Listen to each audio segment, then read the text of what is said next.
UP के मिल्कीपुर विधानसभा seat पर हो रहे उपचुनाव ने पिछली बार के सारे रिकॉर्ड तोड़ डाले।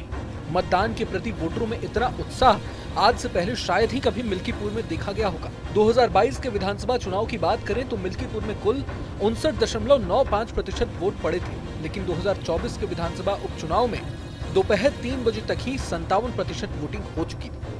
खबर पब्लिश होने तक लाजमी है कि वोटिंग प्रतिशत में काफी बढ़ोतरी हो चुकी होगी। खास बात यह है कि मिल्कीपुर में पासी के साथ साथ ब्राह्मण और मुस्लिम वोटर्स भी अच्छी खासी तादाद में हैं। ऐसे में अब सवाल ये उठता है कि बढ़ी हुई वोटिंग परसेंटेज बीजेपी और समाजवादी पार्टी में से किसकी टेंशन बढ़ा सकती है। आंकड़ों के मुताबिक दोपहर 3 बजे तक मिल्कीपुर पर 57% से ज्यादा वोट पड़ चुके थे। यदि इतने ही समय की तुलना 2022 में हुए विधानसभा चुनाव से की जाए तो तब दोपहर 3 बजे तक 51.84% वोट ही पड़े थे। वोटरों में खासा उल्लास भी देखने को मिल रहा है। युवाओं से लेकर महिलाएं और बुजुर्ग मतदाता सभी वोट डालने के लिए बूथों पर पहुंच रहे हैं। आपको बता दें कि पूरी दुनिया में जब भी कहीं ज्यादा वोटिंग होती है तो चुनाव विश्लेषक इसका अलग मतलब लगाते हैं। चुनावों में ज्यादा और कम वोटिंग को वो एक खास तरीके से देखते हैं। अगर बढ़ी या कम हुई वोटिंग को चुनाव लड़ रही पार्टियों के सिलसिले में देखें तो इसके मतलब अलग होते हैं। मोटे तौर पर जानकार मानते हैं कि ज्यादा वोटिंग का मतलब एंटी इनकम्बेंसी फैक्टर हावी है, यानी सत्ता में मौजूदा पार्टी से नाराजगी वाले वोट ज्यादा पड़े। आमतौर पर विश्लेषक मानते हैं कि कम वोटिंग ये कहती है कि मतदाता उदासीन है और जो चल रहा है वो चलते रहने देना चाहते हैं, जबकि ज्यादा वोटिंग का मतलब है कि वो बदलाव चाहते हैं। खास बात यह है कि हम यहाँ पूरे राज्य की नहीं बल्कि एक सीट की बात कर रहे हैं। अगर पूरे यूपी की बात करें तब बढ़े हुए मत प्रतिशत बीजेपी के लिए हानिकारक साबित हो सकते थे, लेकिन मिल्कीपुर सीट पर 2022 में सपा ने कब्जा जमाया था, इसलिए इस बार टेंशन सपा के लिए ज्यादा है। आपको बता दें कि 2022 में सपा के अवधेश प्रसाद ने मिल्कीपुर से जीत दर्ज की थी। 2024 के लोकसभा चुनाव जीतने के बाद उन्होंने अपनी विधानसभा सीट छोड़ दी थी। इस बार के उपचुनाव में अवधेश के बेटे अजीत प्रसाद सपा की टिकट पर खड़े हुए। जानकार मानते हैं कि वोटिंग परसेंटेज में 1 या 2% के इजाफे से रिजल्ट में ज्यादा अंतर नहीं आता, लेकिन यही अंतर अगर 7% से ज्यादा हो तब नतीजे चौंकाने वाले आ सकते हैं। मतदान कभी 100% नहीं होता, क्योंकि 5 से 10% लोगों को शहर से बाहर मानकर इफेक्टिव वोटिंग प्रतिशत 90 से 95 के ही बीच मानी जाती है। इस लिहाज से 73% के आसपास की वोटिंग को 80% से भी ज्यादा मानी जाएगी। मिल्कीपुर सीट इस बार किसके खाते में जाएगी ये तो 8 फरवरी को पता चल ही जाएगा, लेकिन वोटिंग के दिन भी सियासी दलों के बीच वार पलटवार जारी रहा। सपा अध्यक्ष अखिलेश यादव ने कई बूथों पर फर्जी वोटिंग के आरोप लगाए हैं। चुनाव के दिन सुबह 10:13 पर अखिलेश ने एक्स पर पोस्ट कर अयोध्या की पुलिस पर गंभीर आरोप लगा दिए। उन्होंने पुलिस पर मतदाताओं के वोटर आईडी कार्ड चेक करके उन्हें डराने का आरोप लगाया और कहा कि इन्हें सजा दी जाए।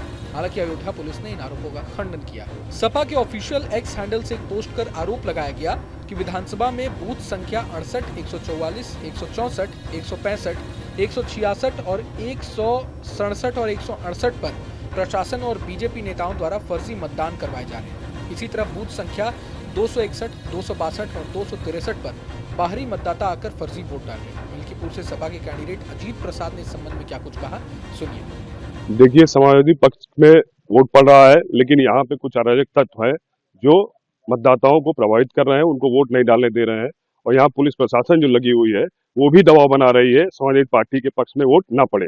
लेकिन मिल्कीपुर की सम्मानित जनता जो है सिर्फ और सिर्फ अखिलेश यादव जी की साइकिल पे ही मोहर लगा रही है। देखिए, हम समाजवादी की पूरी तैयारी है, सारे पोलिंग बूथ पे हम लोग की एजेंट है, लेकिन कुछ शिकायत मुझे मिल रही है कि वहाँ पे एजेंडों को बाहर रखा जा रहा है और मतदाताओं को दबाया जा रहा है, धमकाया जा रहा है प्रशासन के द्वारा, और उनको वोट डालने नहीं दिया जा रहा है।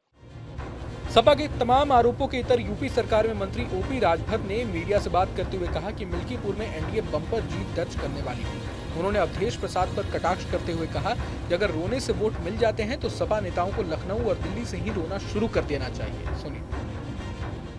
यहाँ भी वही हताशा निराशा विपक्ष के लोग बोल रहे हैं, और हम अपनी भाषा में कहें ना तो देखिए, मिल्कीपुर सत्ता पक्ष के लोग दुधारू गाय लेके घूम रहे हैं, विकास रूपी दूध के लिए दुधारू गाय।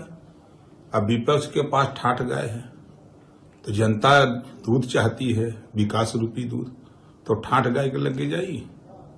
समझ रहा ना। तो अवधेश जी तो रो करके इमोशनल ब्लैकमेलिंग। अगर रोने से वोट मिले तो पूरे समाजवादी पार्टी के लोग लखनऊ से दिल्ली तक बैठ के रोना शुरू कर दे। अब वार पलटवार की इस खेल में कौन बाजी मारता है और मिल्कीपुर की जनता इस बार किसकी साइड रहती है, इसके लिए 8 फरवरी तक इंतजार करना पड़ेगा। बहरहाल इस पूरे मसले को लेकर आप क्या कुछ सोचते हैं हमें कमेंट बॉक्स में जरूर बताएं। अगर आपको ये वीडियो पसंद आए तो लाइक करें और चैनल को सब्सक्राइब करें। वहीं तमाम बड़ी खबरों के लिए देखते रहें न्यूज़ नेशन।